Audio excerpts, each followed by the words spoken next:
Everyone.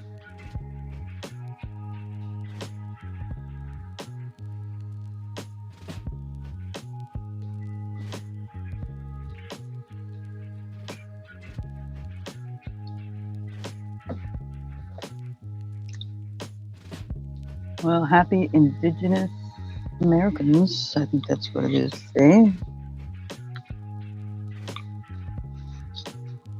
/ Columbus Day, depending on what you celebrate.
Hi, whoever joined me. Say hello, let me know who's visiting.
Hi, whoever's chilling.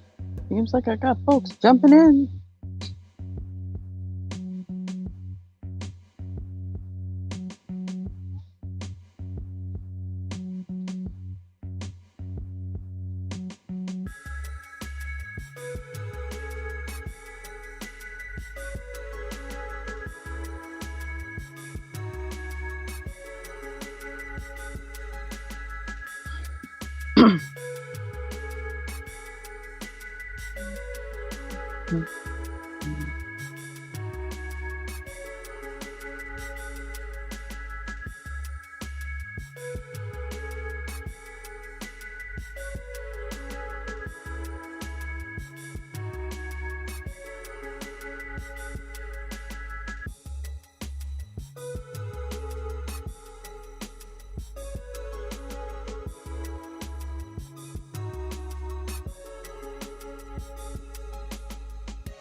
Don't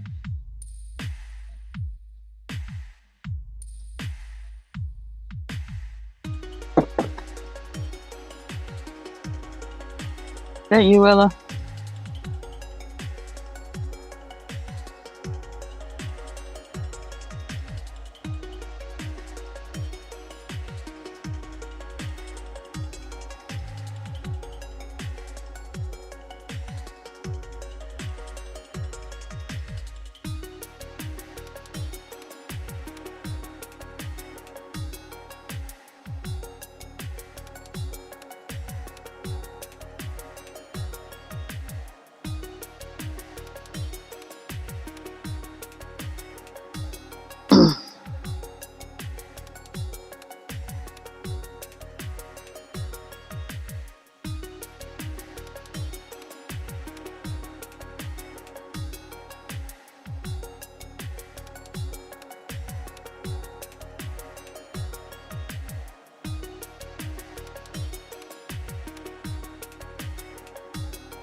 Hi, whoever joined me.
Hi, everyone. Seems like I'm having a party and I wasn't invited.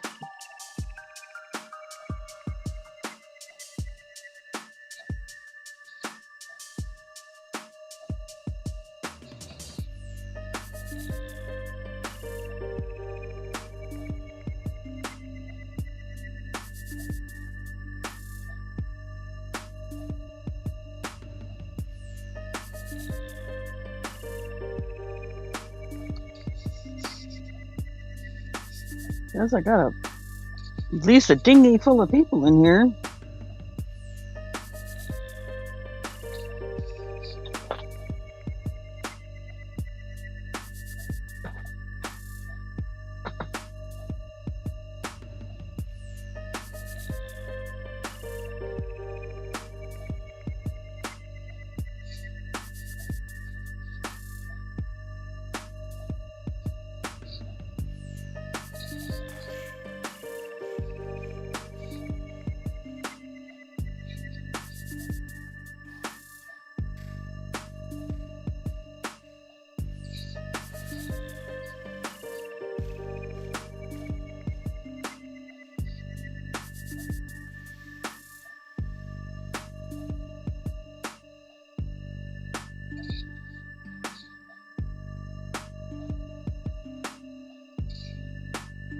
If anybody's talking, I can't see it. So please, someone say something so I can see if it's YouTube or nobody's talking.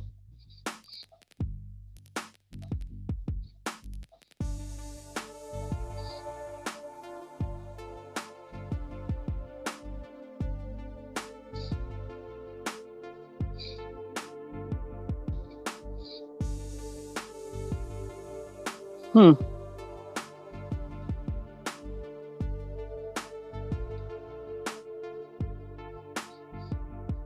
Thank you. At least I know I'm not going crazy.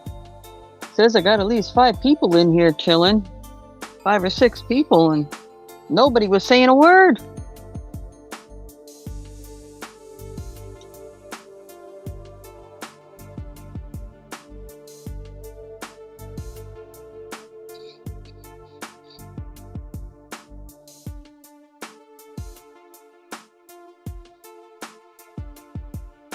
How are you this morning, Carol, too?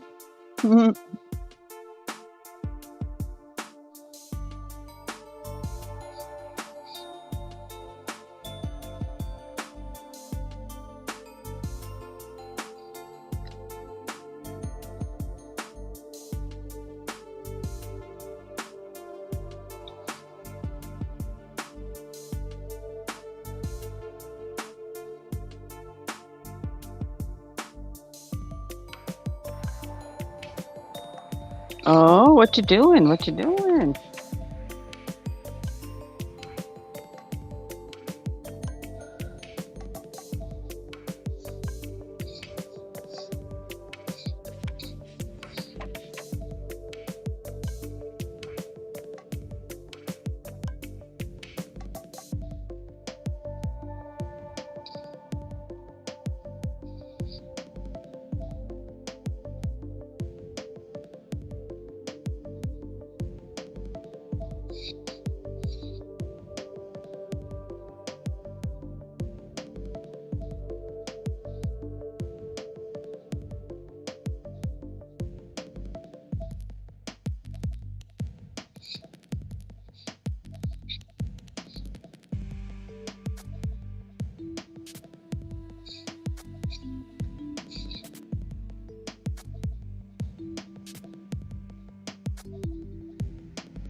Ooh, cool.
I'll be right back.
Morning, Rebecca.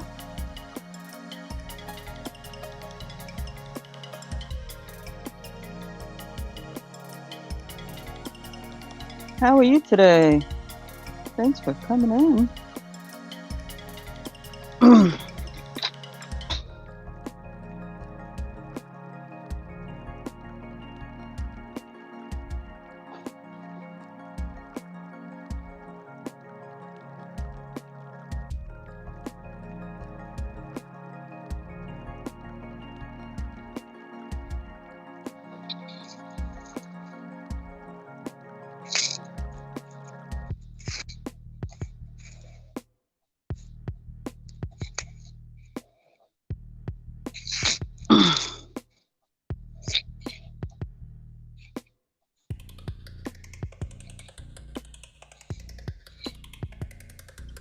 Did I miss you, Rebecca? Are you still there? You and 6 other people who are chilling.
Carol, you need the link?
It's coming.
Welcome in, Rebecca. Thank you for. How are you today?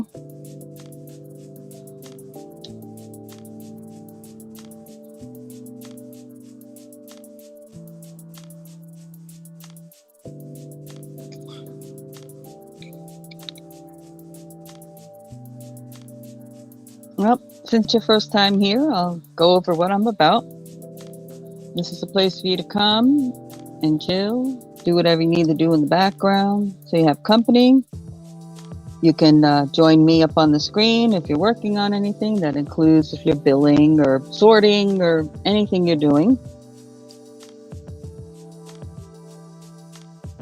Like right now, I have Crafty Songbirds going to be coming up here. And I invite more than one person. I'll split up if I have to. And yeah, other than that, you just come in and chill.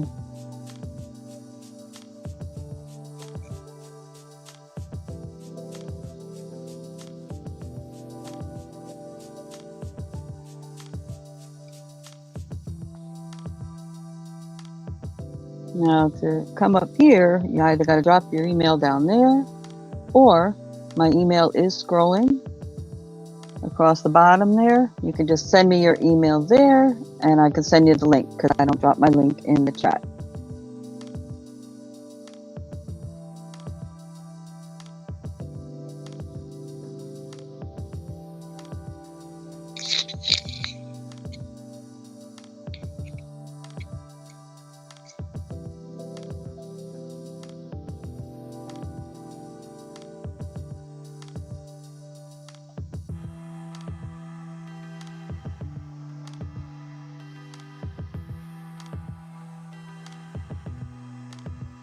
Oh, that's good. I'm glad you're feeling better.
Okay.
Hi, Hey girl, how sweetie. you doing?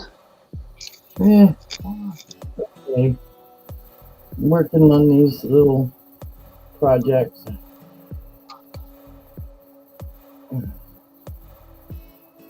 Ooh, those are neat. Those and some sunflower And then ones. you're gonna cut out I'll show you. more floral, and decorate it. Yeah. Cool. Mm. These are the other ones.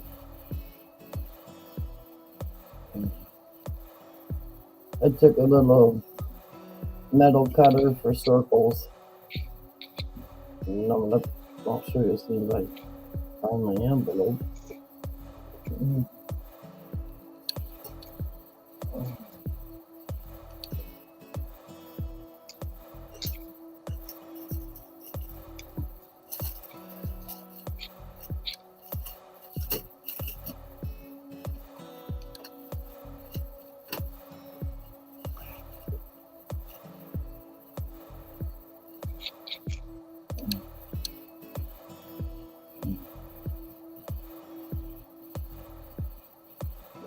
I'll be right back. Mm.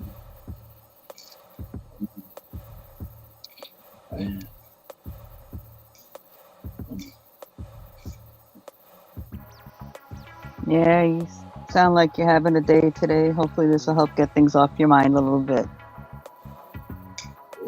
The little cutouts are like that, and some will have birdhouses. Pretty. Be done on both sides. And then I'm going to string them. And then, Do you sell them individually or as a set? no, I'm making a mural that will hang like a, Oh, so then you're gonna layer them together like a bunch of flowers? well, each hole will have will tie itself into the others. And then on towards the bottom of them, I have these blown glass birds and butterflies that I'm going to be hanging down from that. And my son's going to find me a piece of driftwood today, hopefully. And Ooh. then we'll start hanging down, and the birds will hang also off the string. Just up here in this corner. Oh, that's nice. So it's for you. Oh, okay. Yeah. Just a little ray of sunshine to look up at and keep me from spending money. I've got what I need now and my stuff. So I'll be having my show here next month. But yesterday I painted all of one side, and today I'm painting the other side.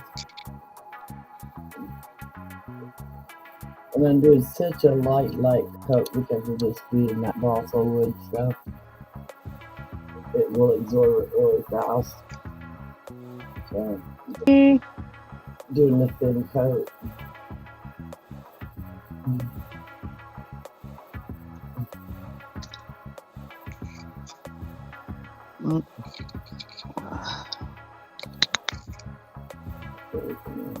Hi, Angie. I'll say it again.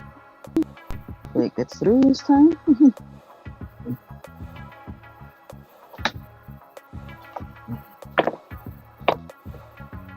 This light that I have down on the table is not washing me out too much. Really. Does it look okay? Yeah. I was kind of face down.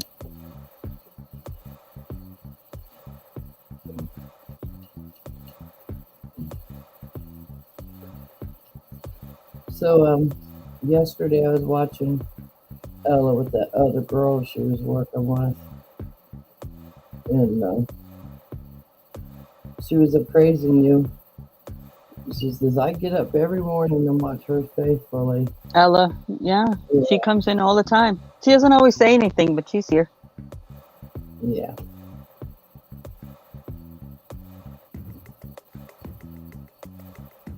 Yeah, I like Ella a lot.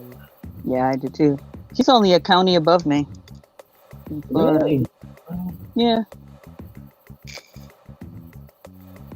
she's Just about. She's.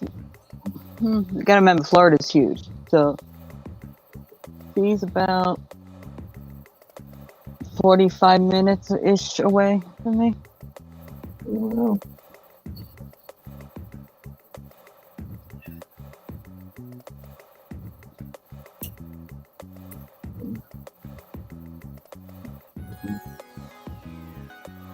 when we started going Welcome on, back, Rebecca. I wanted to hopefully find people that were local, to craft with and stuff. But Yeah, I can't find it either. all the ones I want around to. It's so hilarious, you know, to think about YouTube now. yeah. I'm me. I'm me. This is who I am on here. That's no facade of any kind. And people seem to like me. All right. I do. I went. I went some meetup Who? group where Oh yeah. people who crafted would meet up, Yeah. and I literally got the "you won't fit in" email. But what? I'm like, I thought it went fine in my head, of course. I'm like, what the hey? Okay, whatever. Never tried it again. Huh. You brought your own little whatever project you were working on, something portable. Met in a coffee shop, basically.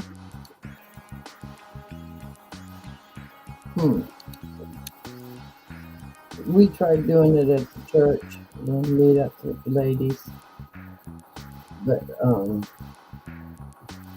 the one group I really liked, they were doing like the quilting for the veterans. Do the quilt. They do the main quilting at home, but they will bring the project in and teach other people so they can get them into the program to help do the quilt. They'll pick a certain day to do the stitching on it, on the finishing, or it could be people just sitting and cutting out the squares. And then they auction them off, a lot of them, and then use the money to go get stuff for the veterans. I don't know. It's a pretty cool program, and they have a guy that comes in a RV and brings in like jeans and t-shirts and underwear and stuff like that. Oh, so thank you, Angie. So they raise funds to buy that stuff. Sometimes a lot donated. Mm-hmm.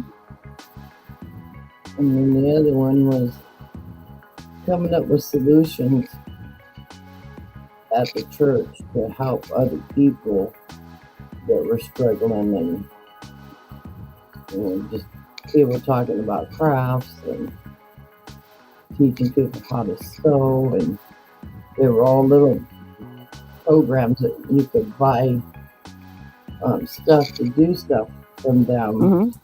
That money got donated. So, well, it's just like in schools, they don't really have these crafting arts. They have regular art. Yeah. And they have very little music, if any, music programs. Yeah. Anymore. It's crazy. I wouldn't know where I would have been without art and music in school. Yeah. To be able to,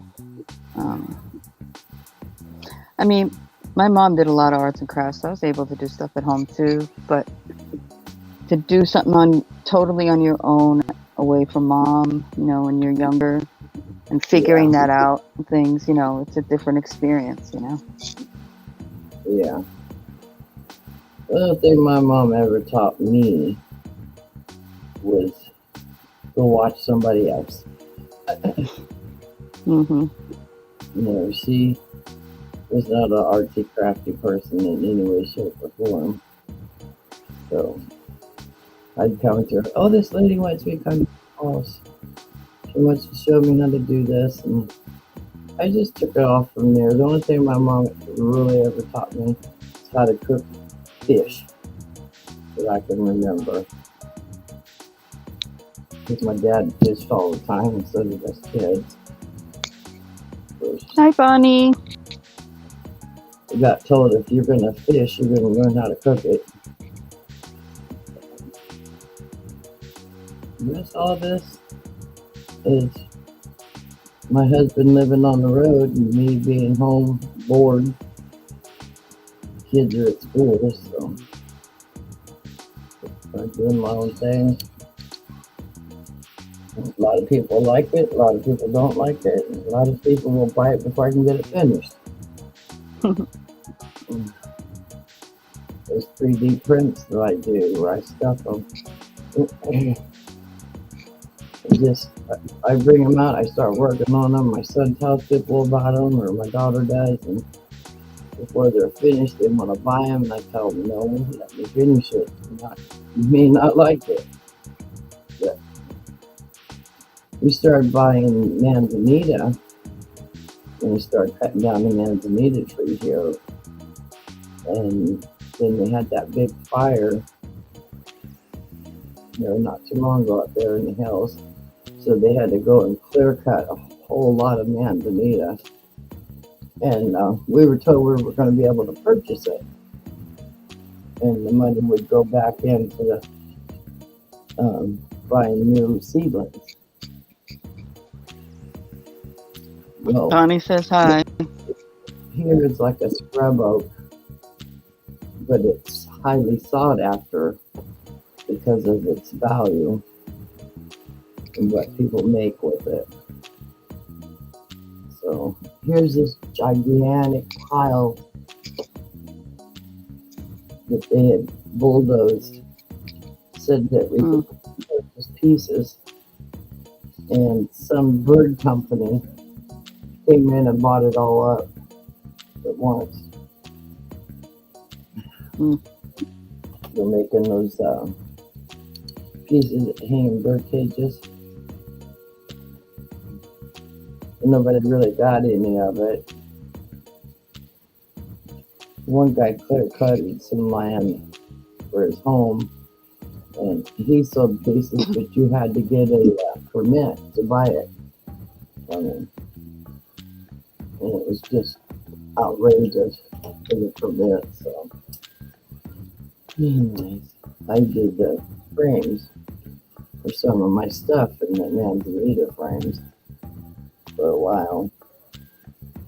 And,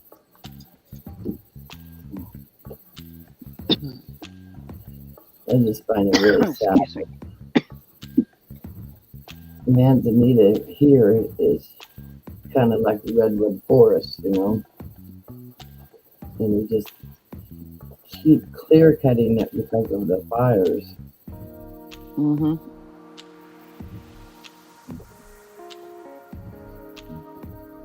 Like up here at Ice House Lake, they have a mud place up there where I grow stuff.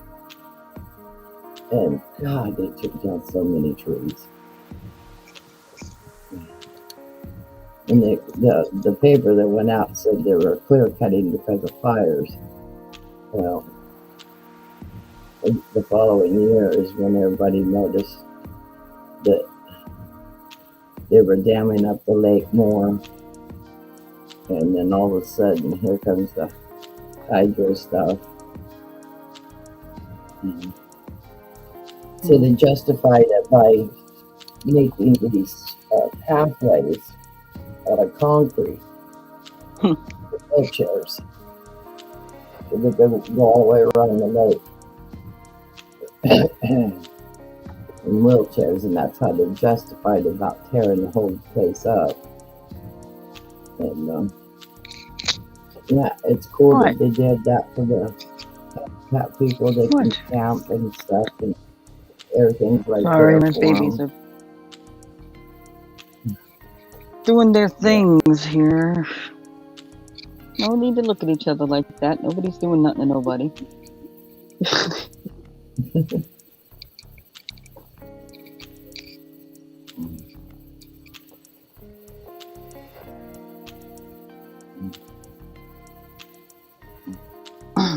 Because then one stares at the other one a little too long, and then the other one gets upset about it, and it's like, Just like kids. Mom, he's watching me. mm-hmm. Or the old sister and brother joke about so and so. They're touching me. They're touching me, and meanwhile they're not literally touching them. Yep.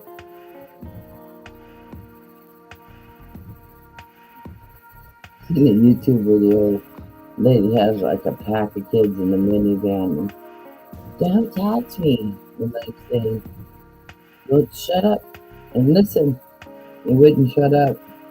Finally, she pulls the car over, or the minivan over, and she turns the music on really, really, really, really loud. And she got out of the car with her keys and just sit there with her like this until they were done. And they're going, we gotta go to the bathroom. We're hungry. We want to go. And the mother says, nope, we're not leaving until I have silence in this van. And it's not moving until then. After about a half an hour, the kids are getting hungry. And they're screaming, we want to go home. We're hungry. And the mom says, she gets in the van and they were quiet the rest of the 45 minutes where she was out running errands with the kids. Mm-hmm.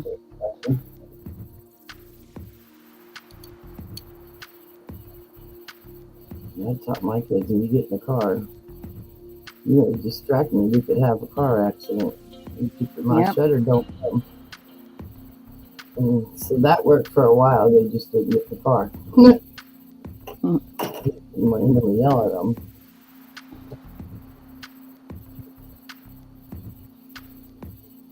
Now my son plays his music so loud in his car with the boom boom.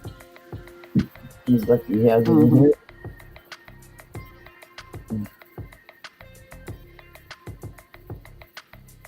So I've been working on this treasure box. I've been trying to explain to everybody, I don't want to go big YouTube person. That's what it's not about for me anyways. But when I hit my 100, I wanted to do this treasure box of all the people I have bought from, or I've come close to, or whatever. There'll be an envelope in my box representing the people that I bought from. And then I have a sheet spread like a little spreadsheet of everybody's names and pages that I watch on a regular basis. And we're talking to Miss Tracy Cake on trying to figure out the best way to do this. Because I want to have myself into some of the things I have.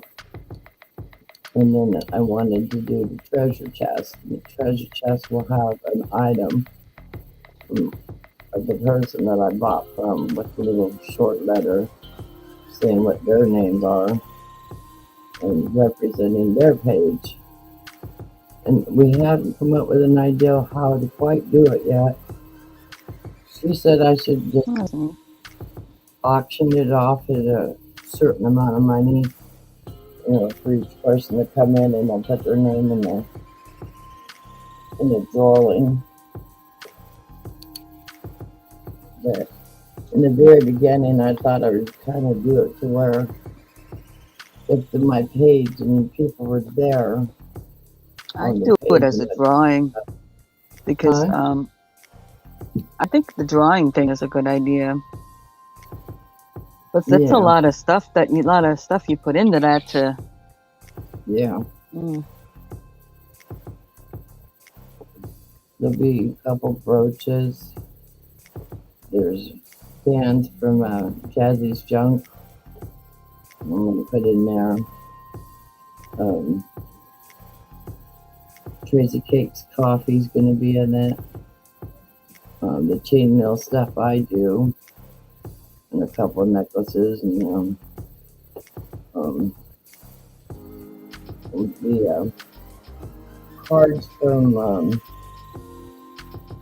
Mr. Barbecue, Corey, of the cards I won last year for the buffet, all the buffet that you can sit and eat as much as you want.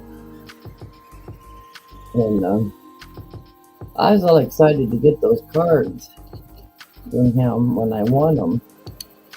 And we were going to go out over there and eat at the buffet.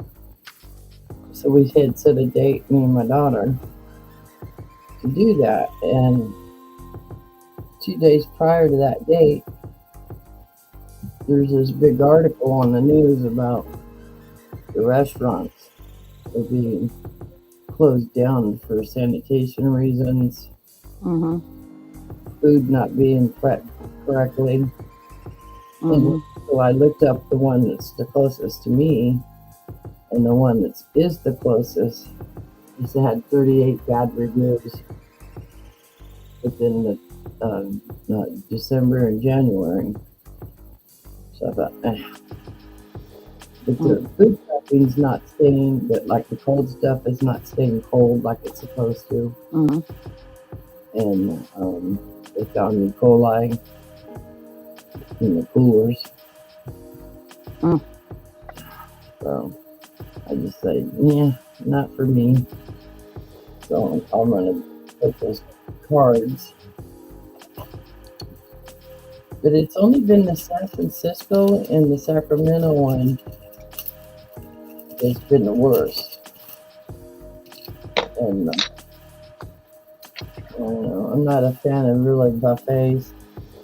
I kind of got hard because there is the big salad buffet, which me and my daughter always trying to take to. But then that was one of sweet tomatoes, or I don't know what it might be called in your area. Soup plantation. That's all gone too, I think. The pandemic really messed up a lot of those buffet places. Yeah. Even the good ones, you know. Well, here it was more of the mom and pops that had been here for decades. All of them, they just walked away. And that's sad because those were the best places to eat. There was them. You got like the morning breakfast was always fresh eggs from the backyard of the restaurant here.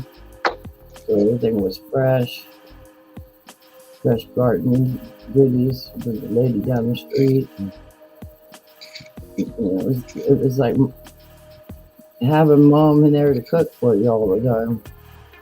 So everybody went there. They'd wait in lines outside. They finally put a bunch of benches up for everybody to sit and visit with, and like everybody knew everybody. Now, the little shop down the street that they opened up for the cops to have breakfast, and nobody goes there. Just not the same. Yeah, well, no, the whole dining out experience is, people have gotten so used to ordering in or basically driving through now. Yeah. They don't bother to go frequent the actual restaurants as much anymore. Yeah.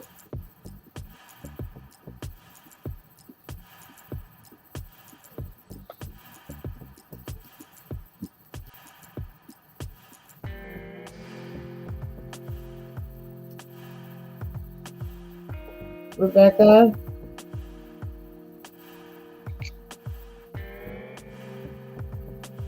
I don't know if that's your brother pulling in, but I don't want him walking in here all gung ho with his mouth.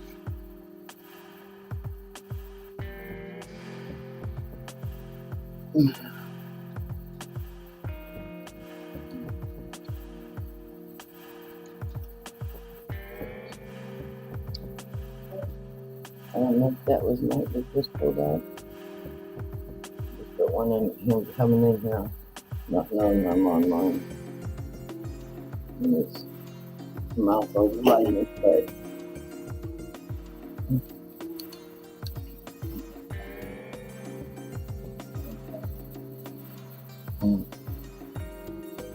I know these are just sitting there, but these will be at the top of my screen. Little birds. Oh, cool. Everybody says, "Oh, why aren't you doing something for your own business?" And it's not a business. Right, exactly. It's just a little something for me to do. All right, there you go.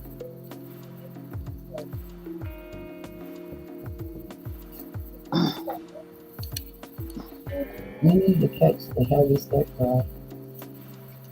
The short heavy set guy. He's the one that speaks English. Rebecca said, "Hi, I'm here in chat." I guess I better speak up about me.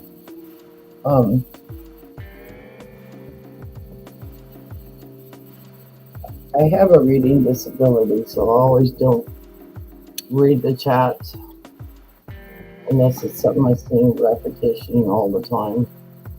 But I try to wave and say hi to everybody.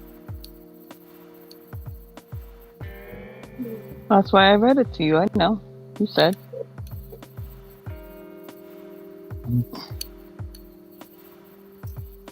This is my daughter, Rebecca.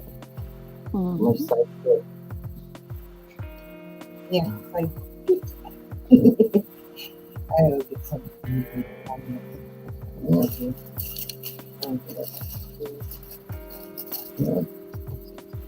Two left.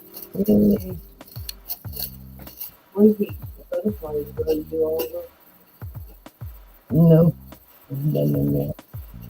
Trying to get these done. Or you want me to bring all the basket of colors in here for them? No, I'm sticking with my colors that I got right now. These are all done. Yeah, Snoopy dog. Bonnie has a beagle named Snoopy. Snoopy. Mm-hmm. If I could remember all the names of our animals.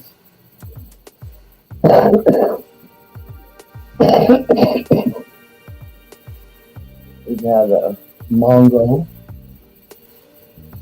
Wilma, Fred, Porky,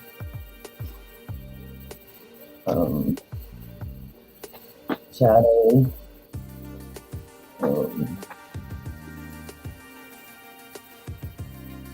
name of his dog, and his Porky. When I met my husband, his dog was Porky. There is a Shepherd and Lab. And that dog, when my babies were born, he was the most gentle thing. But you give him a rock, and he would go literally and dig until he found a rock this big. And he would play with that rock all day long. And the vet pointed to my mother-in-law, get rid of all the rocks in the yard, because he would just, with the big jaws that he had, would pick those rocks up and play with them. If he wasn't chasing a cow, he was chasing rocks. Yeah, he was a good dog. And Mongo, he was a German Rottweiler. And he's 100% woman dog. Didn't like men. Didn't like postmen or anybody in uniform. I got him when he was a baby, but I also raised him with my husband living on the road. I wanted him to be my defender here. And that's what he was raised for. But once you come in my home with me here, he doesn't have a problem with that. That was the way I taught him. But My husband decided to buy his own business with the diesel, and he decided to get a loan on the house. And the guy came to my house, but he didn't knock on my door. He proceeded to pull himself up at my gate, even though the signs were all over my place, beware dog, beware of owner. He still put his face up there to that gate and tried to look over, and that Mongo, he decided, nope, you're a predator on my property. He was having it. And I told them, if they came to come to my door, because I do have dogs. Well, then my daughter was here, I was going shopping, and comes through, tells me they're from home. The dogs are barking really loud. I get home, and we're looking around. Then my neighbor said, oh, there was a guy at your house sneaking around. And my husband didn't, tell me anybody was coming, or we would have been fair warned, But he looked over, didn't say nothing, didn't not come to my door. 4 days later, I get a letter in the mail saying cease and desist the animal, or it's going to be put down. And I'm going, and this is from the insurance company, saying that they cut my insurance off on my house because of the dog. So I had bought it, and said he had no legal rights to come on my property and peek over my fence like anybody else would, coming on my property trying to do things. I said the proper channel that's supposed to be followed by anybody like that is to knock on your door. I said if they had knocked on my door, I would have run the dog in, let them do their inspection stuff, and it'd been done and over with. But no, they tried to take me to court. They tried everything. And so finally, my sister-in-law's best friend, she was going through a very bad, abusive relationship with her husband. And my sister-in-law had approached me on letting her have Mongo for protection. Because he was a woman's dog. And he did exactly what he was supposed to do. And she was at work, and he tried to break into the house, and he got bit. And the cops were going to put him down, and he called me, and I said, no, this dog was raised this way for a reason. He is not an attack dog, other when somebody's breaking in a home. He knows his boundaries. And so we showed the cops everything on how he was raised on command.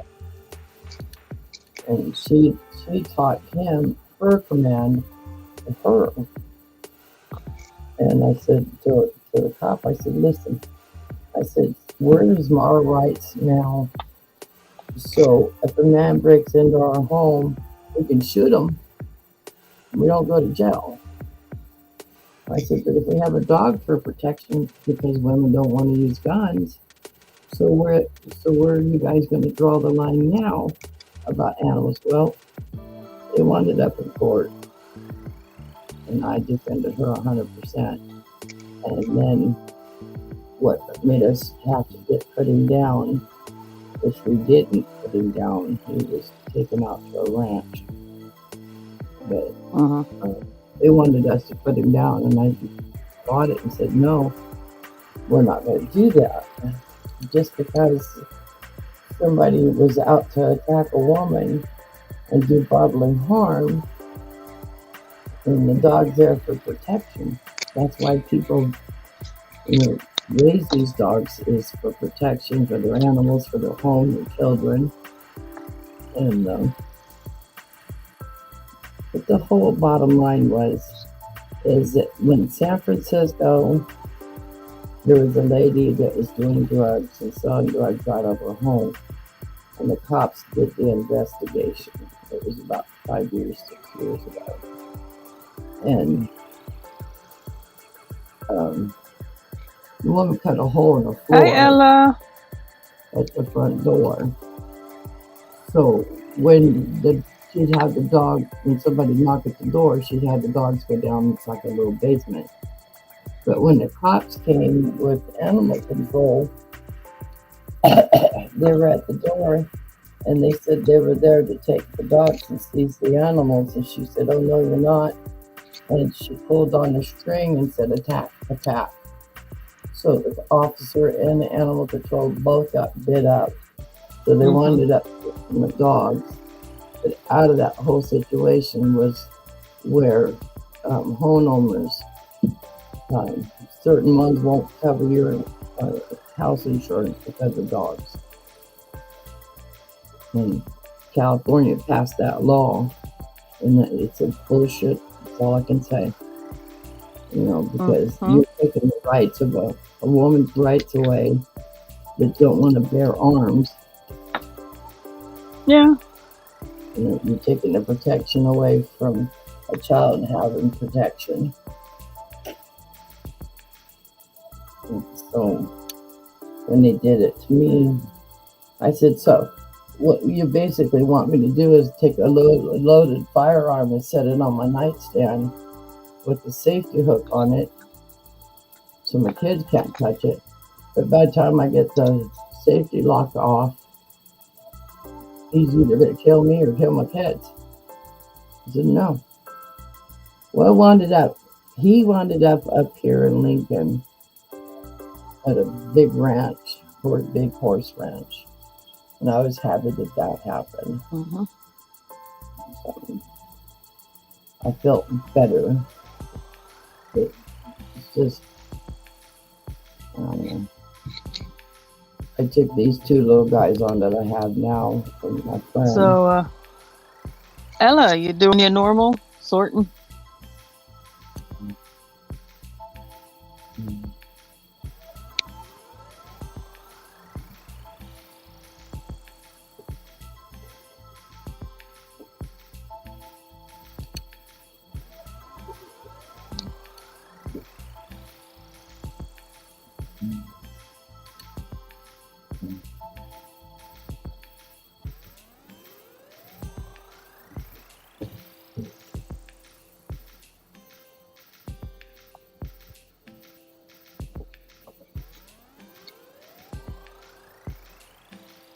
Ella.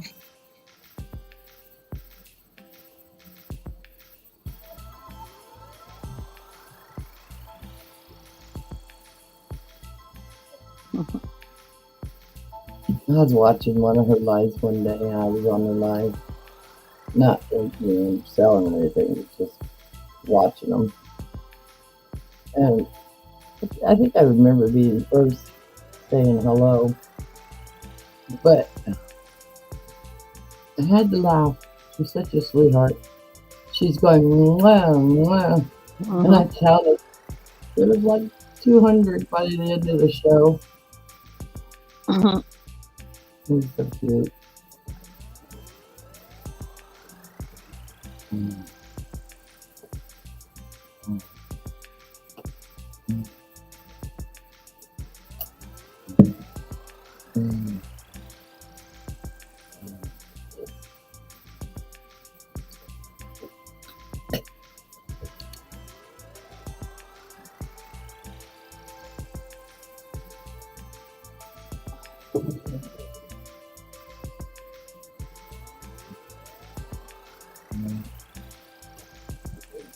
Right.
That little bottom mason jar.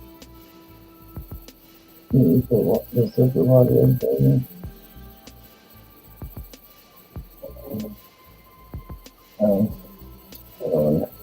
I just got these last two to do. It's alright. It's alright. I'm just gonna finish these two real quick.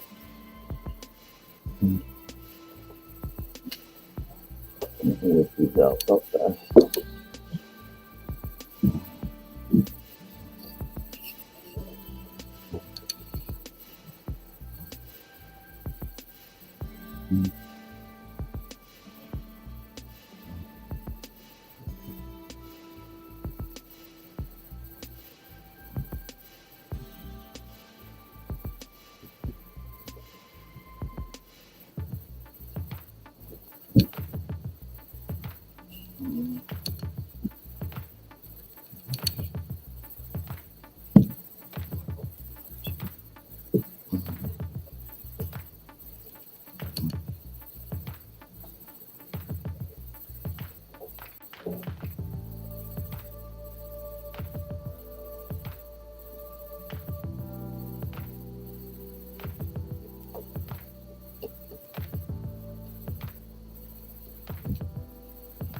Hear me from my onion like that.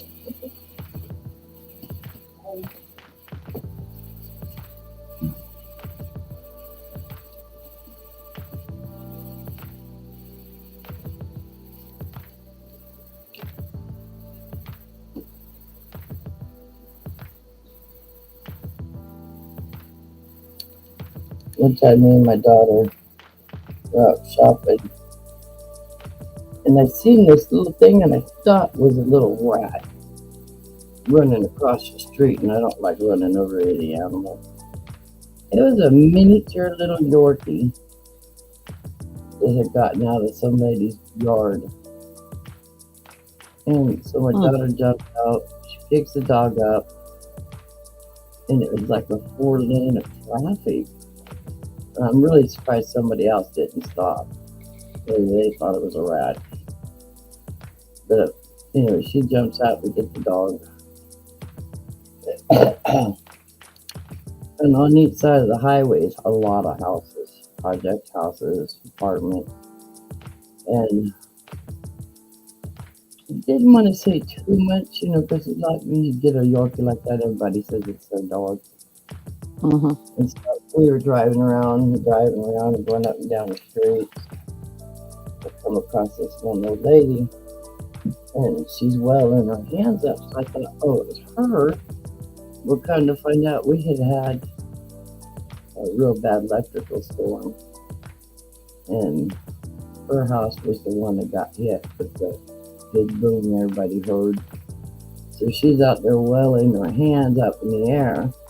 She was mad at the worker trying to get her electricity back on in her house, trying to explain to her that it was illegal for her to do it because the lightning went through her house. it blew up everything.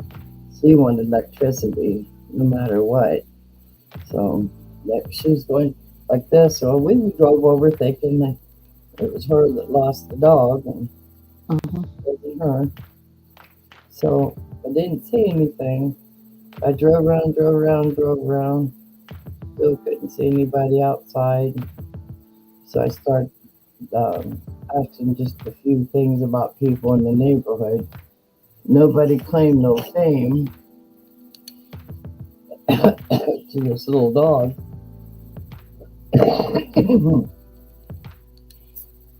So I brought the dog home.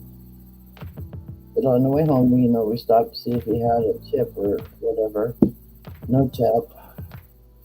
And my daughter's clothes were just full of fleas. I mean, she was just covered in fleas. But there was no chip, so I took him, brought him in, gave him a good bath, they dipped, all that, gave him some food, and he would not leave my daughter's sight. As little as he was, he would jump, get up in her lap, lay his paws on her kneecaps, and just watch TV with her. And it was like it was the best thing he'd ever had. And so I went around the neighborhood, didn't take the dog, went back around the neighborhood, just talking to people out, mowing their lawns. We had him like 2 days, and asking if anybody was missing a dog. Nobody said no, don't hear of any. What's it look like? And I said, well, if it was your dog, you need to be worried about it. So obviously it's not your dog. And so I really didn't reveal anything. Mm-hmm. And then come to this one house, and there was like 10 people standing around talking, and they're pointing and going, saying things. I really wasn't paying attention, just wanted to kind of fill out the situation, Mm-hmm. And it turned out to be a whole group of people talking about that lady's house that the lightning hit. Mm-hmm. So I said, listen, guys, I found this little dog. I believe it's a Yorkie. Not really dealing anything else. I said I will be always back to the neighborhood again tomorrow. And the lady says, oh, no. You starts telling me what this dog looks like. And she goes, that's my neighbor down the street. She's a stewardess. So she's never home. She had 2 Yorkies. Her sister comes every morning, lets them out to do their duties, feed them, and then she goes home. And then as it gets too hot, she'll go back over and let them back in. Well, the stewardess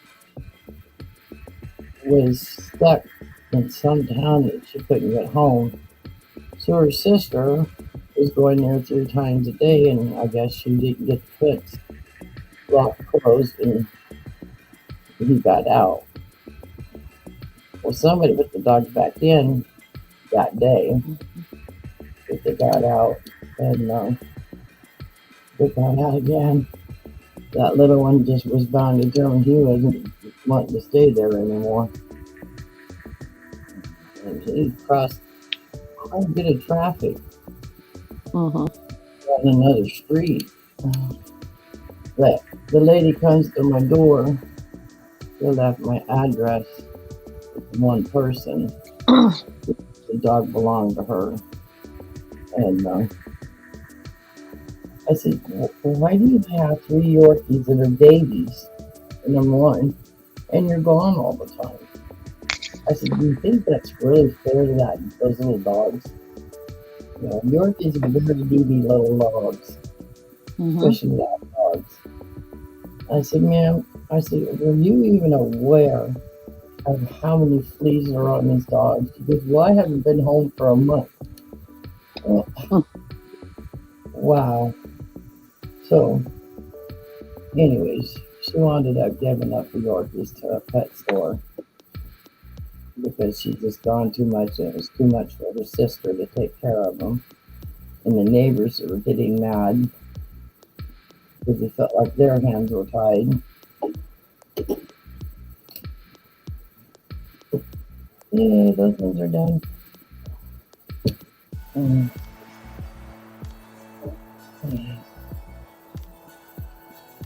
Mm.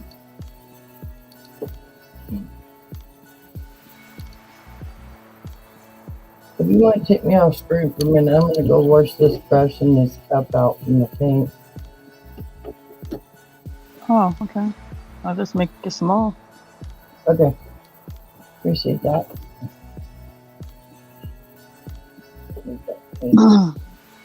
It's works. There it goes. Maybe the other brush when I come back on what I'm working on.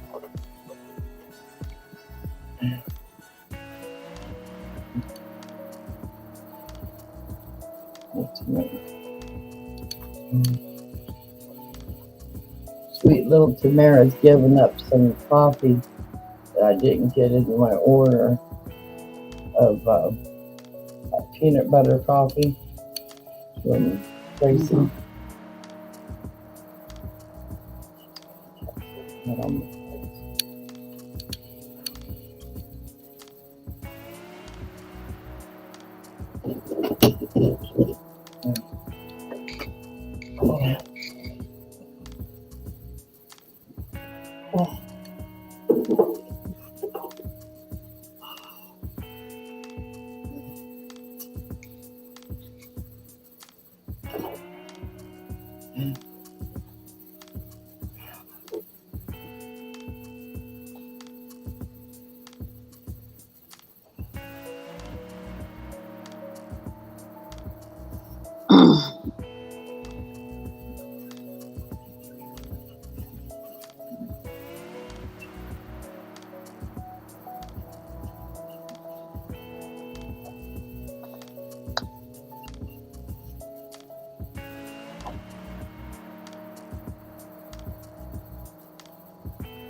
Just wanted to say hi to everybody on the page. Well, that's good. I was over there dancing while she worked. The music that's going on. All right.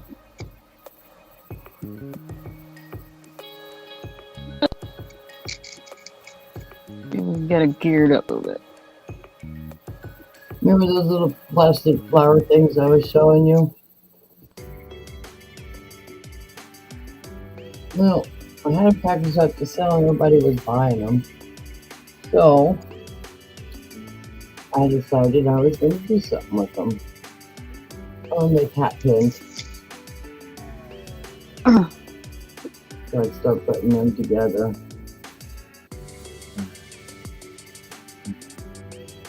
Right now I just have the ear wire holding them. But they'll be all dressed up real fancy. So I got the first step on and then I'll decorate them out from there. And they'll be hat pins. They're beautiful. When I started making them, I was laying them on a piece of styrofoam. And I thought, styrofoam's just not working for me because I have the styrofoam for earrings. So I made a bowl, styrofoam bowl. I put a bunch of leaves on it. And then I just made a little hook so when I'm not working on the project, I can hang it up. But that's what I did. Took a bunch of leaves and glued them on. So I had some place to put the hat pins. And I have a little hook that it hangs on over here. So I can pull one off at a time and work on them. And then put them in the little boxes. But Wow. today I got to work on what beads I want to put on them, and I want to do some antique ribbon lace stuff that I have to make these little bow tie things for the bottom of them here. I really like this one a lot. That's one of my favorites. So pretty. One of the other things I was working on. I have a mask and an umbrella made it with all the leaves. And that's going to be up here in this corner here. And I'm thinking about taking this metal thing I have up here and bending the wires out towards me to use for putting stuff like this on.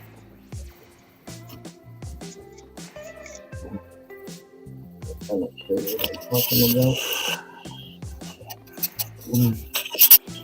It's that thing right there. I've used that thing for so many things. Mm-hmm. So where the leaves are, I'm thinking about cutting those off and finish bending the wires out. Mm-hmm. So I get necklaces on them. Oh, that's a good idea. And I always keep one little bag right there because that's my granddaughter by TikTok that I do little things for her. So that's for me to remember to do something special for her every week. And then once a month I Good send idea. her. She's handicapped and she does adult daycare. She's becoming one of the advocates for the adult daycare on teaching them how to live independently, like her, being in a wheelchair. And so I have a few friends that will send me stuff that, I don't know what they're plastic beads that you can buy, and she'll take like a pattern from a coloring book, something simple like you know, just a basic little butterfly thing, and Mm-hmm. she'll get the wire and twist them together, and then she puts it on a cookie sheet and puts those plastic things on and melts them. And as they melt, she adds color to make them Oh, kind of hard. I've never seen her do it yet, but she showed me some of the projects. sounds amazing. But it's just simple stuff.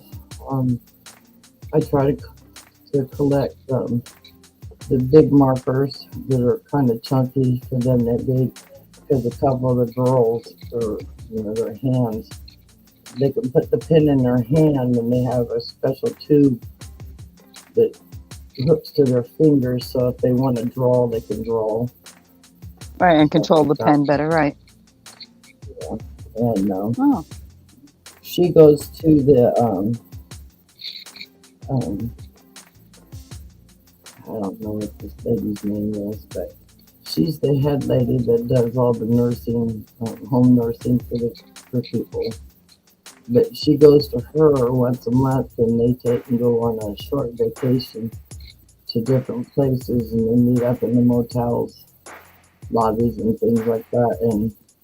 And parents that have seen kids, it gives them a chance to be together and learn multiple things: coloring, painting, how to dress, easy clothes for them to wear when they're in wheelchairs, just mm-hmm.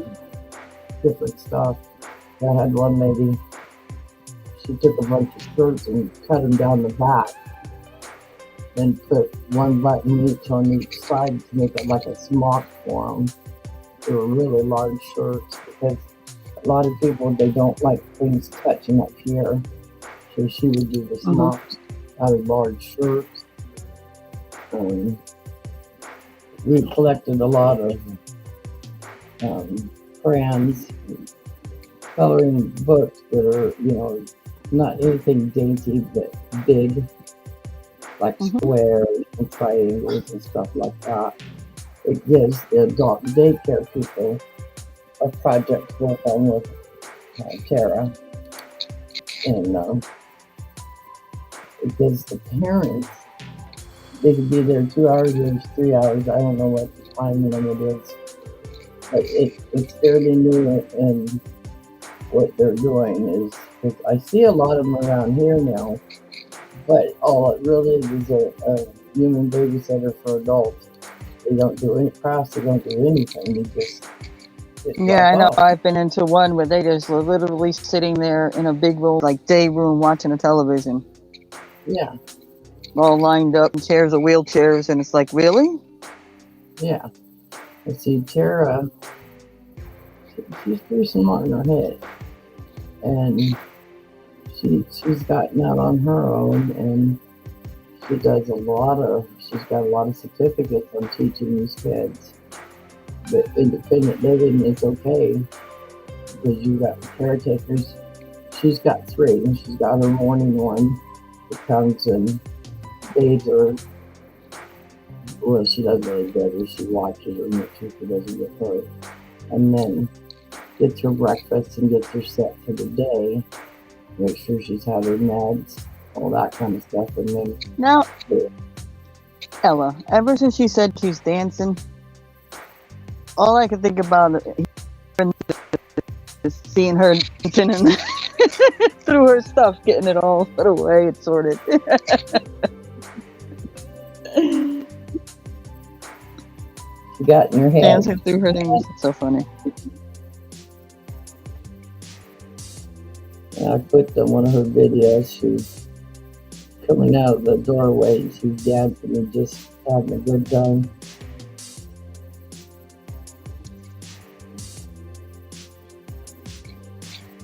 I don't mind using hot glue, but I don't like the snotty thing, the spider web pieces, whatever you want to call them. They just get everywhere. Mm-hmm. Here in California, there's well, part of the year where the cottonwood trees come into bloom. Oh my goodness. You talk about a miserable person, and that's my son. He is the worst when it comes to those trees and the pollen. One time I sent him to school. He wanted to go to school, but his eyes were so bloodshot and itching. He was going like this all day. And the teacher called me. She goes, I think your son's high. Okay. I'll be there in a minute. But you know, the worst is a parrot. And I always carry his medicine with me. So I went down and I said, well, why do you think he's high? Well, look at his eyes, they're bloodshot. I said, so you're assuming my son's high. And you're assuming that my son does drugs before you know that. And she goes, well, just look at his eyes. They're almost bleeding. I said, yep, they are. I said, let me show you something. Pulled out this little bottle I carry around for him. Put one drop in each eye, cleared him right out. And she goes, oh, so you're hiding his drugs? And I said, no, first of all, it's in his medical here that he's highly allergic to cottonwood. And the whole back field of the school is nothing but cottonwood. Wait a minute. My brain just registered what you said. She said that you went in there to put drops in his eyes to hide his drug use. Yeah. Who would even... Oh, my God. Never mind. Good. Someone school district. Wow. Yeah. Wow. That's all I gotta say. She says, well, what's in those drops? And I said, well, I don't know. But it's from the doctor. So I told my husband when he got home from the road, and he got so mad, he wrote this 2-page letter and took it to the doctor. The doctor signs it, took it back to the school, and made that school looks really stupid. But the following month, my son's telling me, the teacher made this board. And I'm going, well, what'd she make? And he goes, well, can I show you? He goes out in the garage and gets this board, and he starts putting these things on the board from the garage. And he takes my husband's cigarette, on there. He takes tools from the garage to represent what he wanted it to represent. Mm-hmm. It was a 4-foot by 4-foot board that these teachers decided to put on a cigarette, a rolled up joint, smoke pipes, little bags of powders, pill, just everything that these teachers could think of, they put on this board. And so I looked at my son, I said, who has the board? And he says, the principal. So when they're showing what not to do with drugs, or if your parents have drugs in your home. I said, really? So I went down to the school and I said, I want to really see this board that you're talking about with my kid. So basically what you're seeing about this board is you are priming these children to go home and rat on their parents for whatever their parents are doing. She goes, no, it's to protect the children. And I said, to protect the children.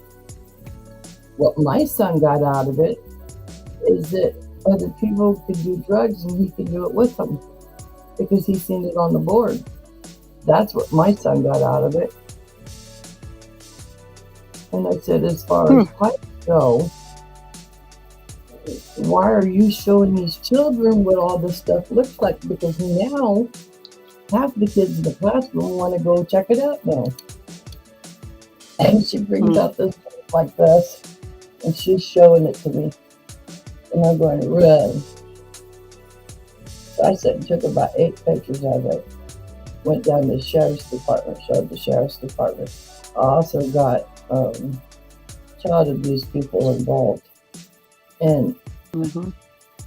I'm telling them and showing this and telling them what this represents to kids and what the teachers are trying to get out of it. Out of that situation, those teachers turned in probably about 800 teachers or parents for a kid coming to school and says, yeah, my dad smoked pot. Yeah, my dad smoked cigarettes. Or yeah, my mom drinks. I mean, it was a total invasion to me. And that's what I got out of it. Because it was not explained to children exactly what it was. It was an invasion to find out what parents were on drugs, what parents are drinking alcohol.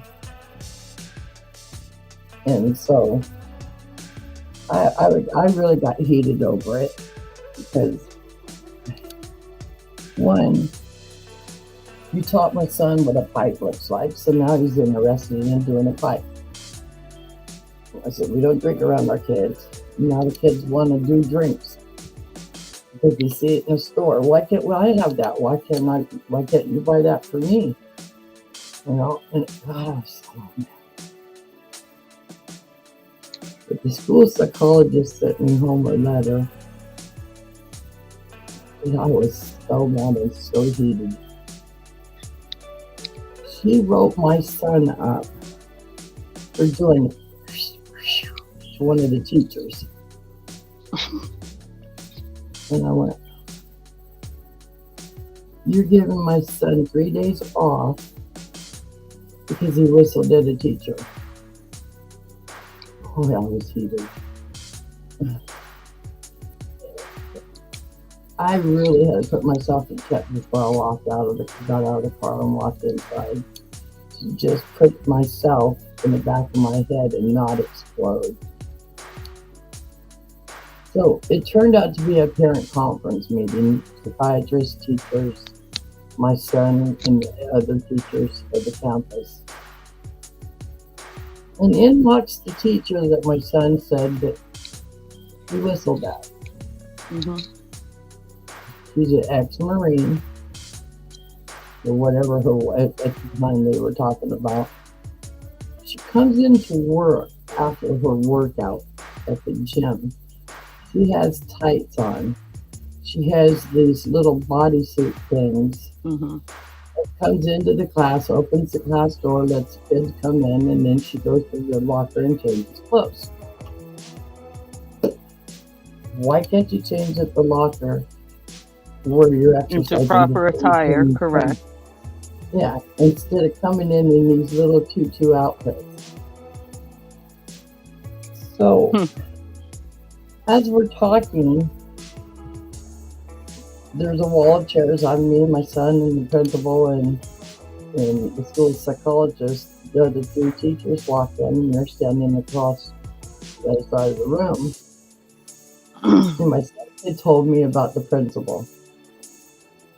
So I said, I know you have ice water. Can I get one of the bottles of water?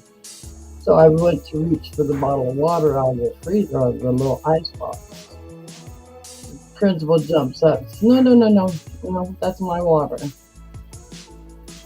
I said, yeah, I know about your water. I said, here, I'll show everybody. I said, all these bottles of water were open.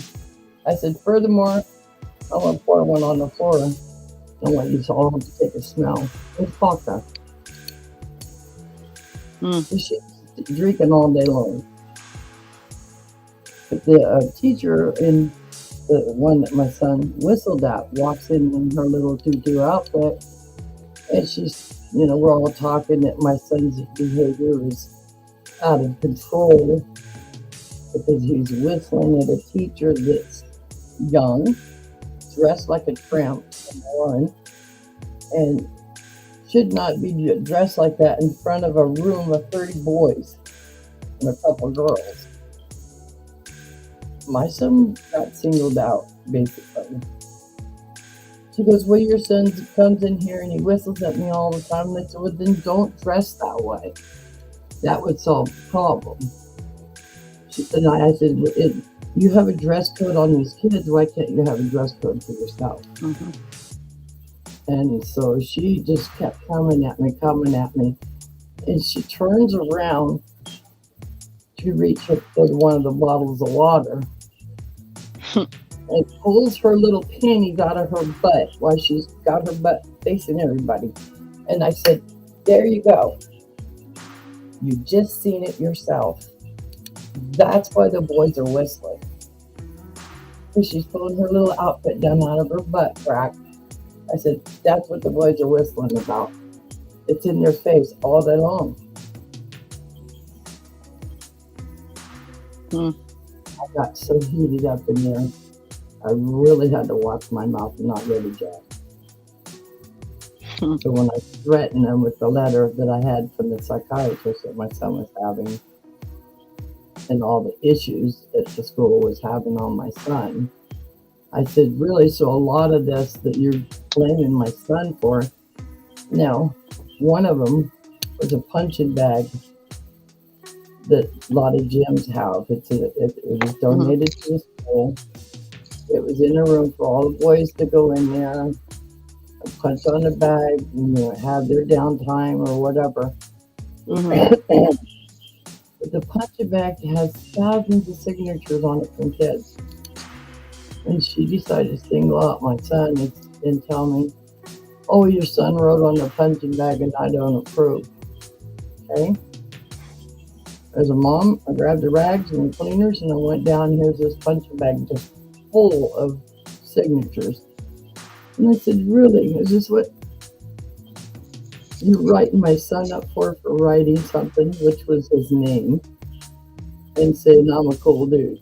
I said, so you're going to write my son up for that? She says, well, it's the school property. Okay. Yeah, it's school property. So basically what you're telling me is you want me to buy a new bag that doesn't have no writing on it, because that's what this is all about, correct? She goes, well, you should be writing on it, and I think you need to replace it. And I said, first of all, here's the rag, and here's the cleaner, ma'am. You take all of those names off, leave my son's name there, and then I'll address his name. And she said, you're just taking this the wrong way. And I said, no. Let me show you this stack like this of these little notes from you about my son. So therefore, I think you have it in for my son. And I don't think you need to be teaching school at all, from what I'm hearing from other parents. I said, you come in here in these little outfits, you single out the boys that don't want to pay attention because they're getting over the budget. What is she going to wear tomorrow? What is she going to do tomorrow? Yeah, the boys are not going to be paying attention because, one, the way you dress, the way you present yourself to the young men. Remember Harper Valley PTA? So I took the punching bag down, put it down on the ground, Carol? drug it out front. Hi? Do you remember Harper Valley PTA? Yeah. That's exactly what it sounds like it's describing. Oh, yeah. Well, so many laws have changed for the San Juan School District that kids don't have no rights at all. It's okay for a school teacher to just say, go outside and sit outside the door because you're off task. I don't want you in my room. Well, when you tell a kid that every day, 7 whatever days that they're at school, because the kids had activities on weekends, but if my kid's off task and he doesn't want to be around that teacher, yeah, he's going to make an ass of himself and he's going to sit outside. They're going to call me and tell me he's off task. So when the state test came down for my son to take, he got sent to the next grade, he failed. So this is why I taught him all this semester for this test. And he refused to do the test. And I said, why? Can you explain why he refused? He goes, well, he's always happened to be outside because he's off task. And I said, if I didn't want to do something, yeah, I'm going to disturb the class. I'm going to sit outside because then I don't have to do the work. Pretty easy idea in my head. And I'm sure that's Right. what my son thought too. So I went down to the school, walked in the door, and had the sheriff's department behind me because I was hot. And I grabbed my son by the seat of the pants and his shirt and set his butt down on the chair. And I looked at my son and I looked at the teacher. I said, you will not come home with me. The sheriff's department is here to take your ass to boys camp, Oh. straighten up and do what you need to do. And then she tells me because he took the state test and failed, they weren't going to give it to him again. I said, really? Well, then I'll see you in court. And the cops look at me, I'm looking at her. She goes, well, you bring him back tomorrow and we'll do the test over. I said, I hope so, because if you don't do the test, I'll see you all in court. And so they gave him the test. He scored so high that they couldn't.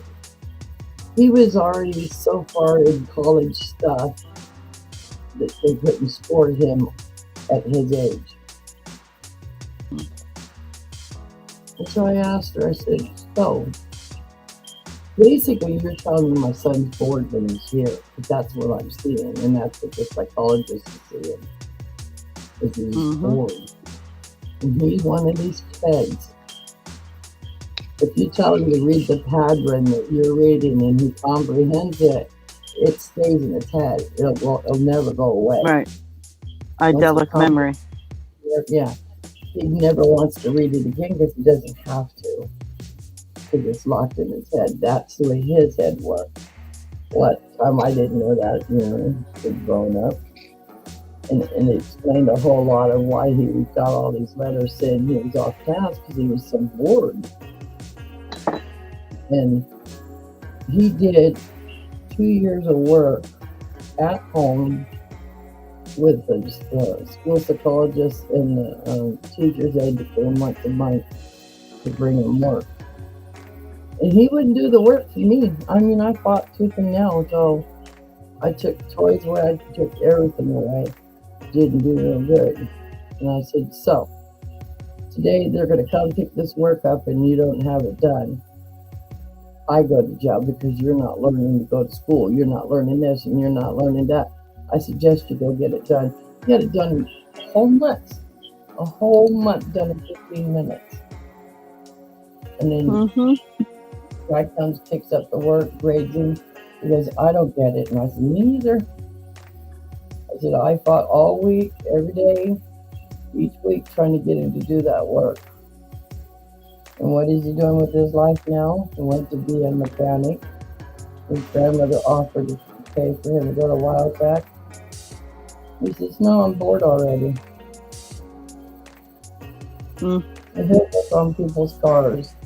Went in to start doing transmissions and did that for about 2 years and got bored because there was no more competition for him because Tesla was coming out with all the electricity stuff. So what is he doing now? Not working. He's doing odd jobs and he makes Tesla coils for people. So when he got into making the Tesla coils for people out of the motors for the microwaves, he's now teaching them the wood burning that you do with electricity. And I got a big mural piece in the front room that he did for me with a clock in the center. Pretty cool. But he did, the neighbor put up new fence and he did Michael's 12 boards with a 2x4 on the back of each one of them. So it looks like a little fence, just it was like one board with the 2x4 on the top and the bottom. And Mike was supposed to burn them for him to show his technique on what he does, because a lot of people will just slap paint on the boards.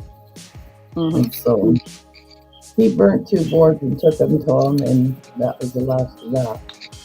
I wanted him to get the whole fence piece done to show people what he can do, to give them a better idea of what his projects are, and something different versus paint on fences. Right. You know how bad my son wants to walk across the street and burn the fence. Mm-hmm. But Unfortunately, can't do it. I know, he goes, Mom, don't let them put paint on. I said, I can't stop them. But he's got some pretty cool stuff he does.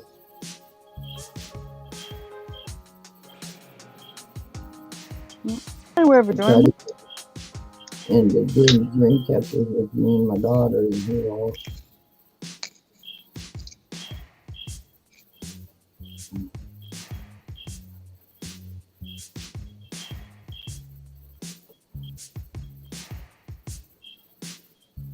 I need to find a way to have my daughter take my phone for a day and organize all these pictures into categories.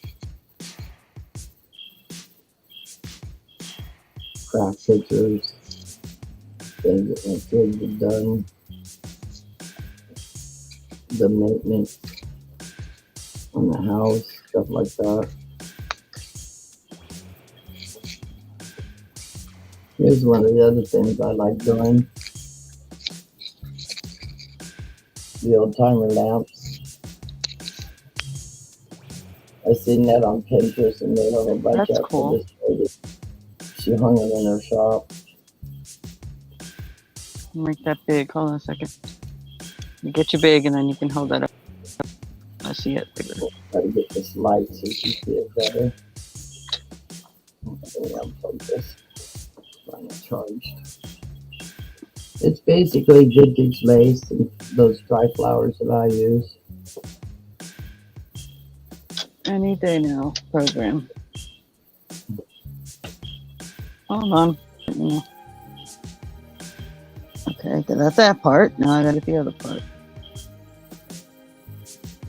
Switch a swapperoo.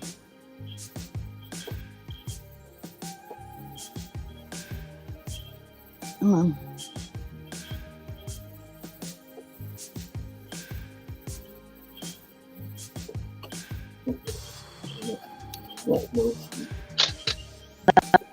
Here's the system I've done. There it is. I don't know if it's a good type of this light. You gotta lower your screen light a little bit. Yeah.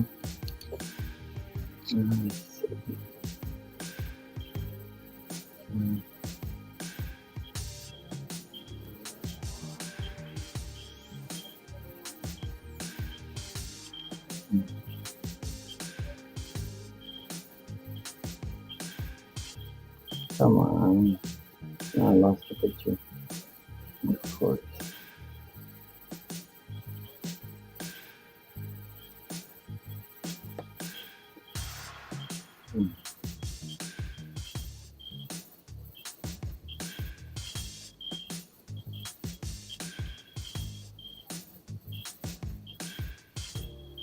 So that's why I gotta get these into groups. I don't have to wrap and try to find them all the time.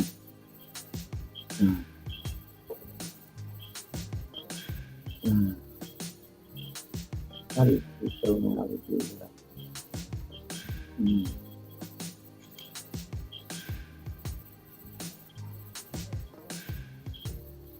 I don't know how she did it the other day. But if I get it back and just let it focus for a minute.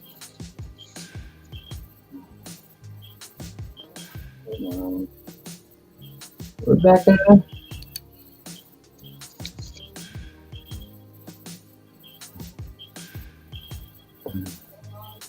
How do I turn down the brightness when I've got a picture up? So I don't want to lose the picture again.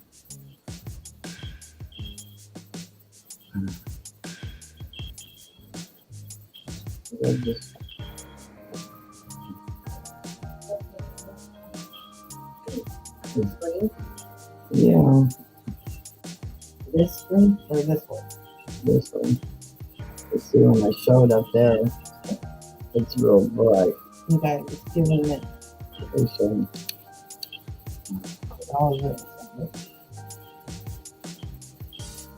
yeah, there you go. That's what I was trying to do. There you go. There That's it about- is. That's better. That's probably Neat. pretty good. Neat. You just paint the Wow. old ones. I had a That's whole bunch gorgeous. of was rusted up, and my son did a Mm-hmm. stout blast on them outside. She wanted them rough, and that's the only ones I could find was rough ones. And then Gorgeous. we paint- yeah, I learned that one on Pinterest. Take a walkabout for a few minutes. I shall return. Alrighty. These are flowers that I do. Oh, come on. Really?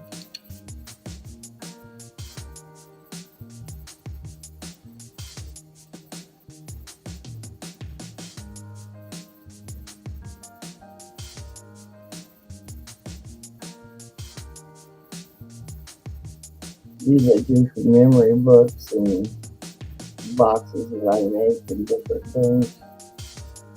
I'm also making them for my grid board for when I'm selling. Come on, focus. There we go. Those are the other things I do. And the vintage lace underneath.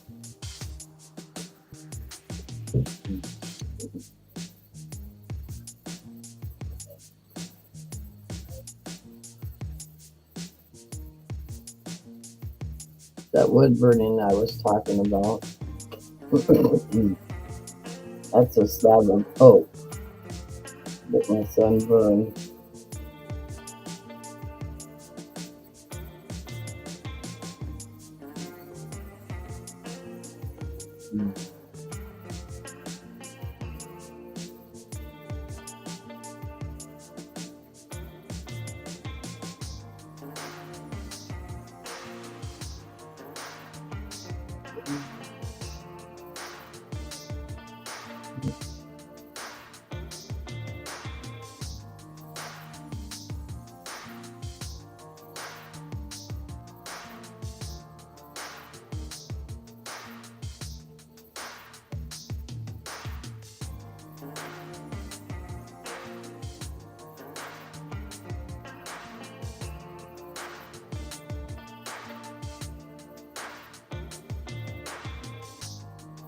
And another one my son does.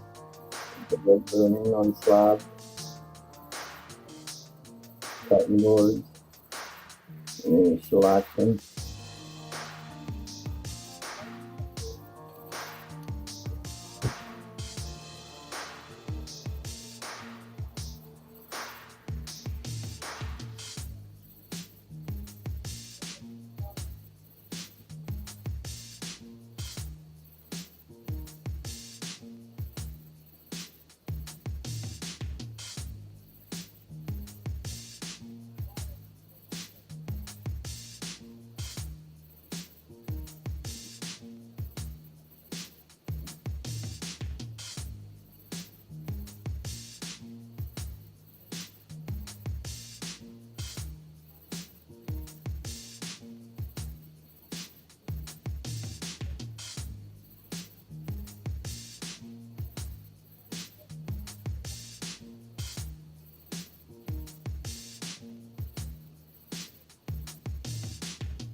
I'll just show you guys when it comes back. During the holiday, I buy up the little skeletons that they sell for Halloween. And I do weird things with them. I take them and paint them like a dark brown, like dirt color. And I paint them, and then on the legs and the arms I break loose and re-glue them. And then I take wires and I make fairy wings, and I place them on the back of these skeletons, and I use plastic wrap around the, took a little bit of paint and painted the plastic wrap, shrink wrap, and then put it on the skeleton and it shrinks around them. And then when I put the wings on and stuff with the feathers and so forth, I do a little short story and make these little, when someone's making me these little shadow boxes, like so. And then they little buried in there. And I take a piece of paper and I use tea to color the paper and make them kind of crumple it, make it look vintage. And on the bottom of where the skeleton is, it talks about this fairy was found in Ogden, Utah, out on the open plains of Utah. This family found this fairy. So I always make it like a little story and then I put it in a little glass shadow box. And that's what they look like. And I do them. People think sometimes they found a true fairy. A skeleton fairy. It's good stuff I do.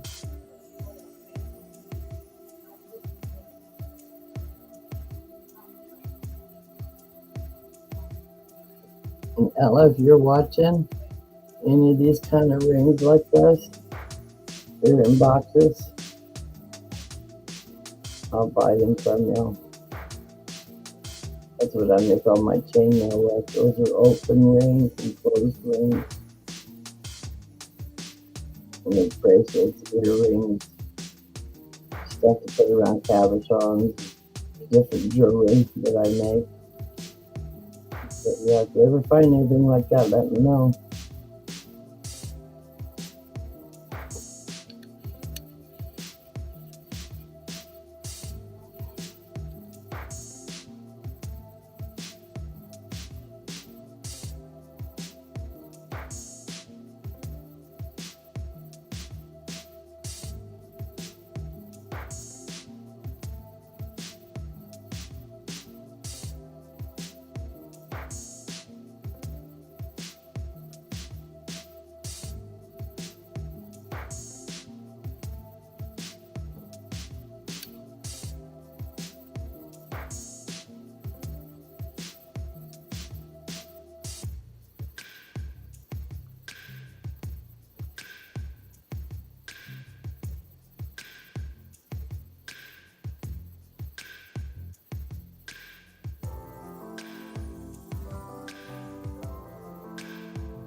Hey, my friend Ella.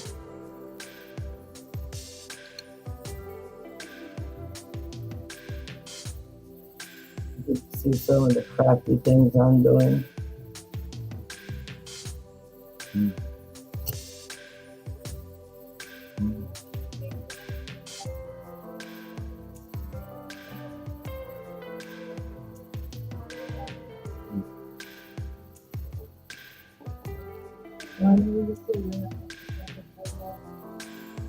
Okay. Yeah. These are signs that I'm making up, and once my table gets played out, like I have a cricket, and I'm gonna do the cutout in vinyl, and like I can take one of these boards like I had these things already on, and then on the Cricut I would put in save here first, and then Ella, and stick on there. So these are the projects I've got building up, sitting over here in the pile that I'm working on for different people. I love wood. I love working with wood. This is like this little chalkboard. If you just wanted to write on there with your chalk with them. This is some of my craziness.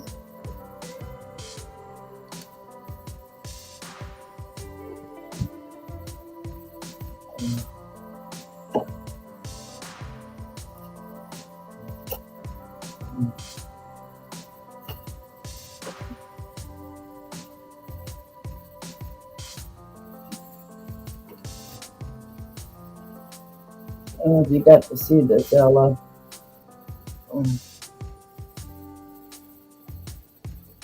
You're still in here. And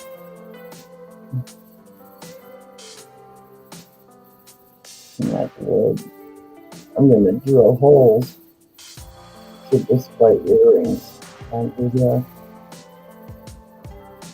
Just a little piece of wood.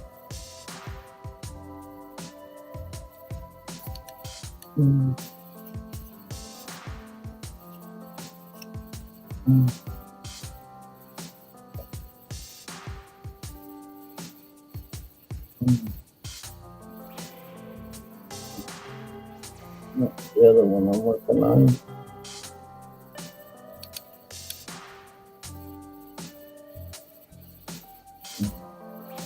Just some simple things to keep me busy.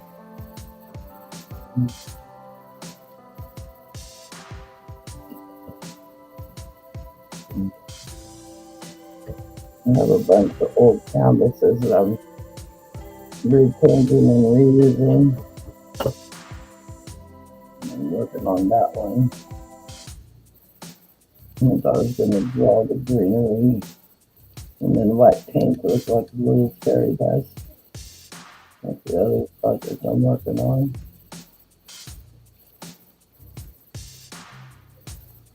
So yeah.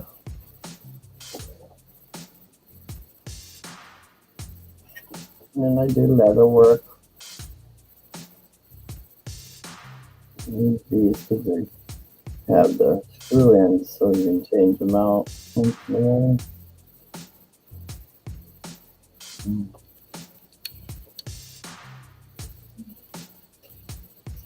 That's my craziness.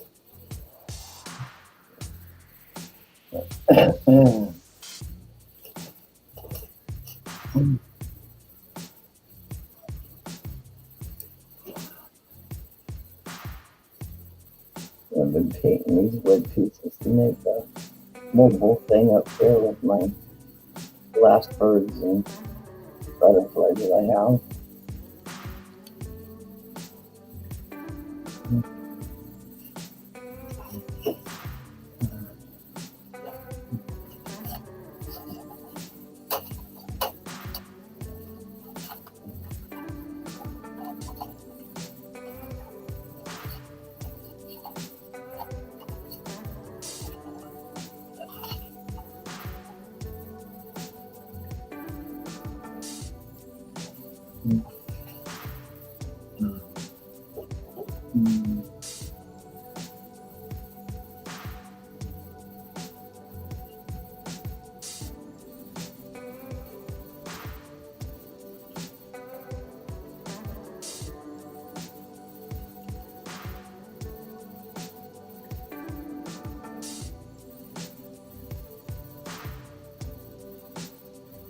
I'm making little boards for when we're doing a show at somebody's birthday or anniversary.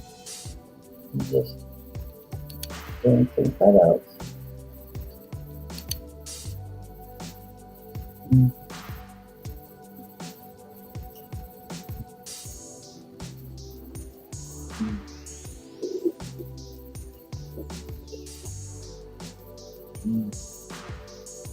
I just found these in my craft stuff and try to figure out something to do with them.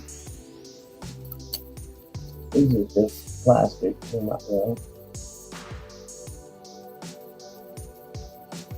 That's my project for next month.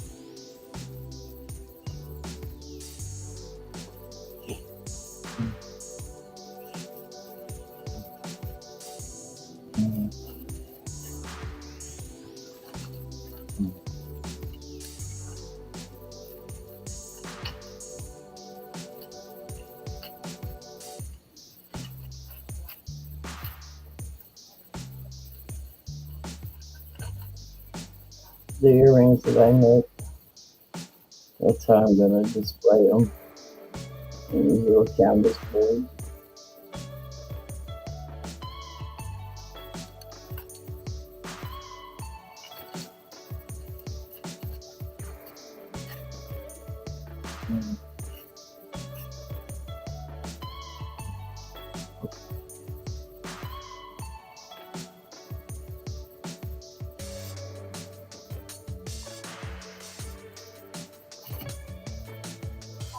See what that other one looks like before I started that.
Be back in just a couple more moments.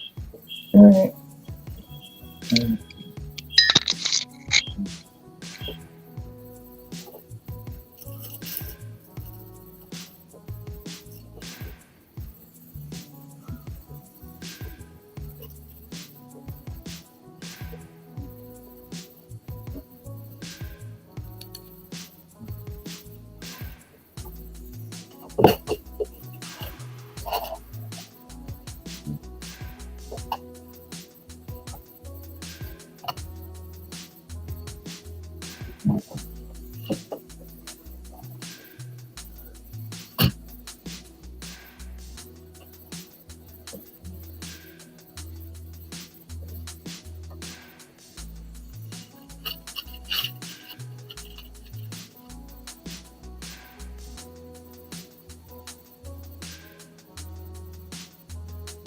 These are the hot pins I use. And they decorate.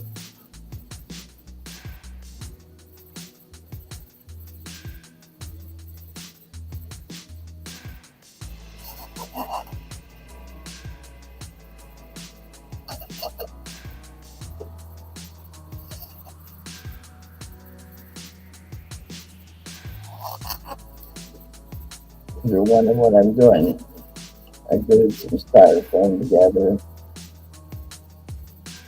Putting the needles in there. So as I build them up, I put them on there.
Okay.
I'm back.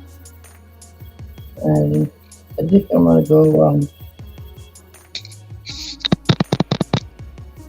have one of those things off screen.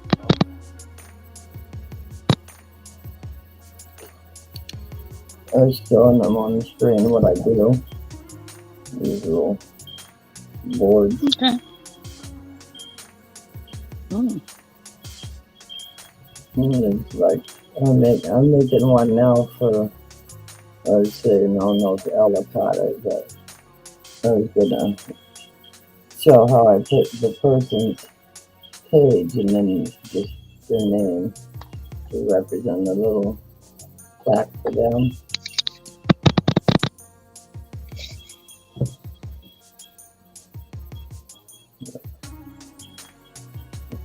And they're just white. Okay.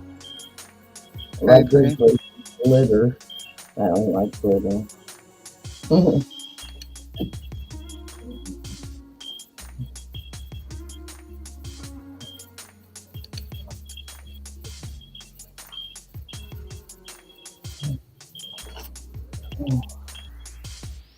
right, Carol. Well, I'm probably gonna let you go because if I stay here, I'm not gonna get much more done. Mm-hmm. Unfortunately. Well, So, thanks for hanging out. yeah. Are you gonna be on tomorrow? I'm on every day. Okay. The time you won't see me on is if I'm hospitalized or dead. And if I'm hospitalized,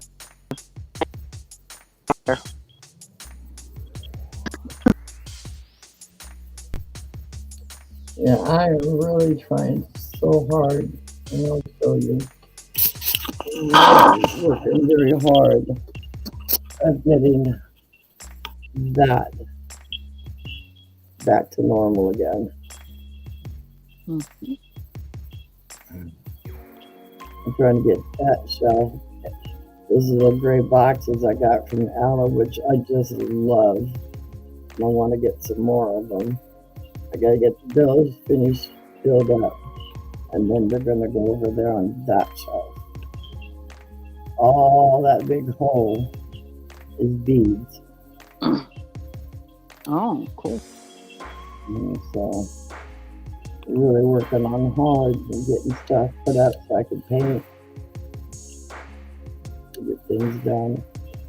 So, try not to stay on here too long and try to support everybody's page and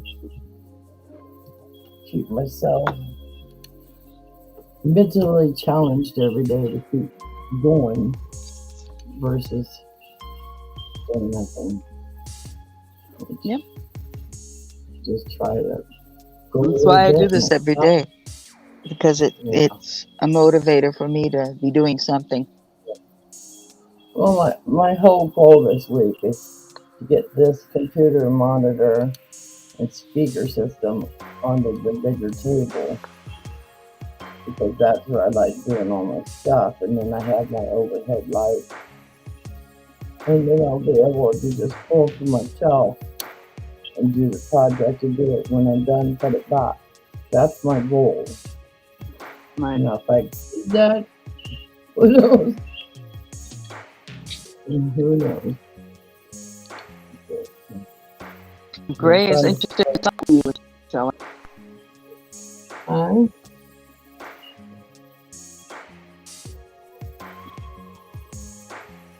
to.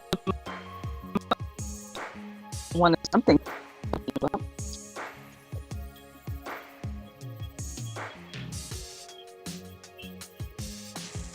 Oh, I gotta try that again. Did you hear? Not really.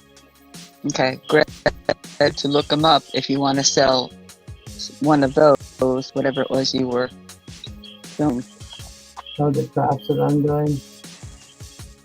Yeah. The little boards I'm doing, I got 4. 2 plain ones right now I'm doing. Done next Oh, week. write down his username. And it's like a swirly rainbow swirl or whatever, so you know what the icon looks like.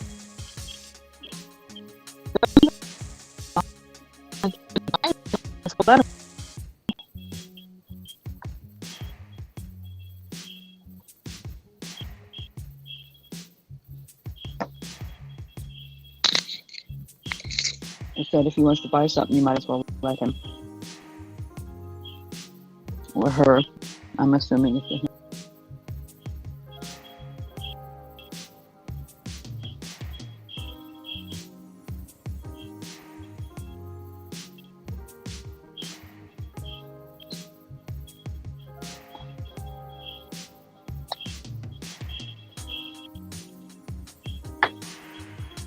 So you can't click on the person's profile on that computer on this program.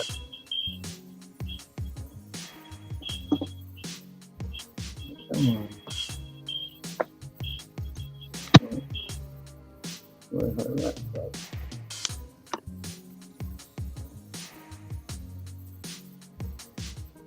I'm still learning this Dell. I used to have a laptop. When my husband passed, I took over his computer. And it has Windows 11 in it. More than I know what to do with.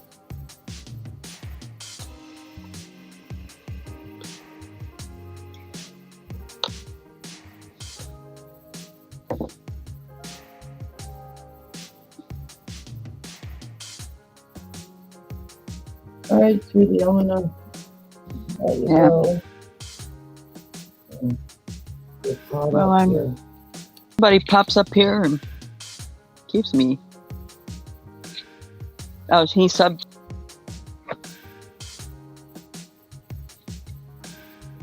I'll have to start putting like 2 days aside and just come on and craft the whole time with you. Have my work lined up. I work on setting it dry and then go over there, work on something else and then something else. I need to get myself a little line of things and then go. That's my goal.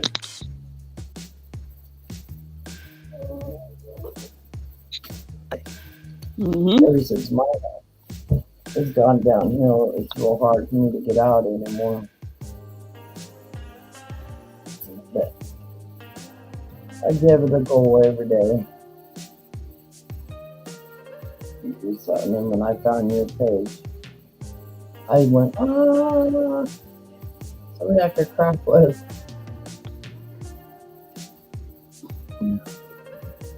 Alright, hon, I'm gonna let you go, babe. You have a good day and see all of you later. Sign off on here. This program I have to look and All find right, where I'm you going. too. Use the StreamYard. Sure, we'll see each other around somewhere later. Yeah, I will. Alright, love. You have a good day. I think I found it at the top. Everything with StreamYard's down below, so I'm constantly looking.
Gray, you still here?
So who's left with me?